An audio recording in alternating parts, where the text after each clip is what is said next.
Class, how you doing? My name is Mike Osborne, and I'm doing my report today on reading the Bible with the Founding Fathers, and it was written by Daniel Dreisbach.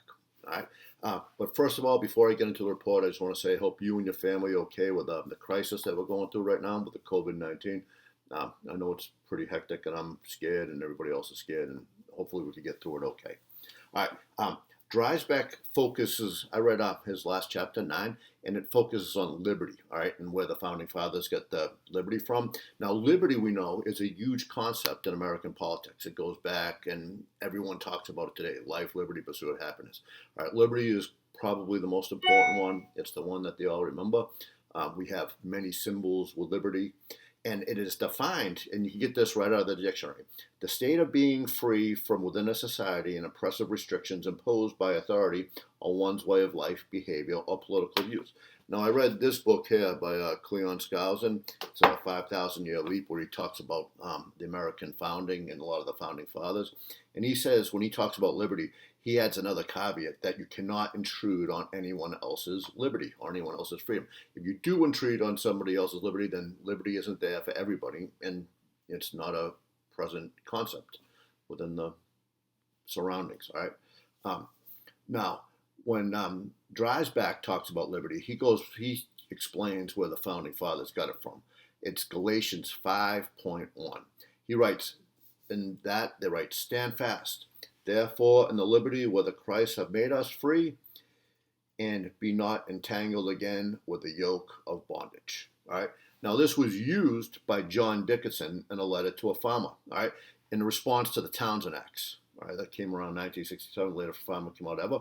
"While divine providence that gave me existence in land of freedom permits my head to think, my lips to speak, and my hands to move, I shall so highly and gratefully value the blessings received as to take care that my silence and inactivity shall not give my implied assent to any act degrading my brethren, myself, my birthright, where within heaven itself have made us free." This came right from the text. Dreisbach cites it.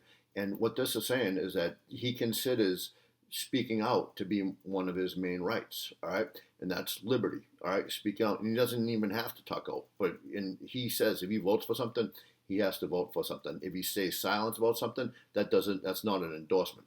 That's what John Dickinson's saying here when he wrote that letter to the farmer. We all know about liberty more. Patrick Henry, who says, "Give me liberty or give me death." All right, that rings out, still rings out. Everybody knows who says it, and it's kind of a hallmark that makes America seem like a great place to live. It is a great place to live, but that's one that thinks that is a really place of liberty.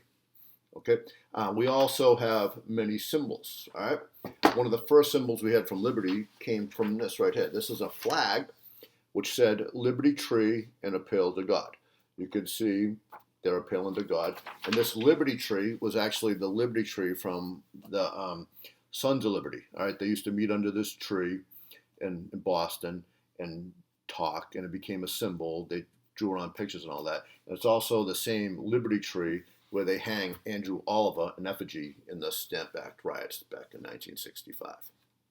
All right, another symbol that they have is the Liberty Bell. Everybody loves the Liberty Bell. All right, on the bottom it says, "Proclaim liberty through all the land to all the inhabitants thereof." So whoever hears this Liberty Bell, they want it to have. We're hoping that they experience some liberty.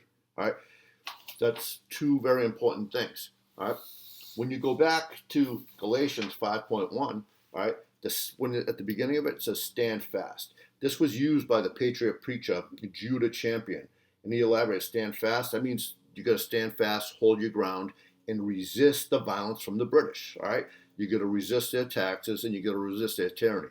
All right, this was his argument. All right, a counter argument was made by an Anglican minister named Jonathan Boucher. All right, his passage said, he wrote a passage that said, "You cannot infinite perversion, torture can be made, or refer to any other kind of liberty, much less that of liberty of which every man talks, though few understand it." So what he was saying is that you have a few rebel rousers talking liberty. It sounds great, but people didn't really understand it, and the people that talked about it misinterpreted it. All right, so that was his argument. All right, it's for us to decide. All right, history went one way. We know what happened. All right, thanks. See you later, and good luck. Be safe.